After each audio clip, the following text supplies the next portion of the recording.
You got it, sweetie. Yay!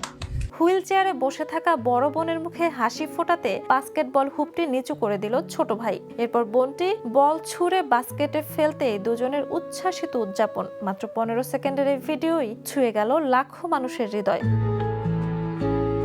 সামাজিক যোগাযোগ মাধ্যমে ভাইরাল হওয়া ভিডিওতে দেখা গেছে টমাস ম্যাককার্টেন তার হুইল চেয়ার ব্যবহারকারী বোন অ্যাবি ম্যাককার্টেন যেন সহজে বাস্কেটে বল ফেলতে পারেন সেজন্য একটি বহনযোগ্য বাস্কেটবল হুপ নিচু করে দেন। অ্যাবি সফলভাবে বল বাস্কেটে ফেলতেই আনন্দে উচ্ছ্বাস প্রকাশ করেন দুই ভাই বোন।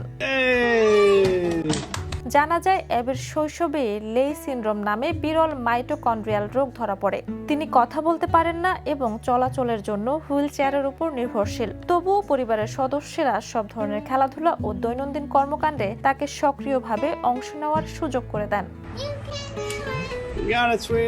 ভিডিওটি ধারণ করেছিলেন তাদের বাবা গ্রেগ ম্যাককার্টেন। এটি প্রথম প্রকাশিত হয় পরিবারের ফ্রেন্ডস অফ অ্যাবি ম্যাক চ্যানেলে প্রায় 2020 সালের দিকে। এরপর থেকে ভিডিওটি বারবার সামাজিক যোগাযোগ মাধ্যমে ছড়িয়ে পড়ে এবং এখনো মানুষের ভালোবাসা কুড়িয়ে চলছে।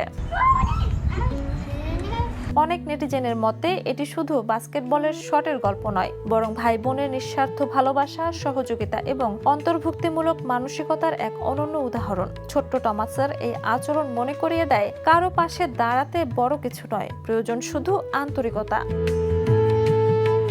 Jhuma Mridha, the news.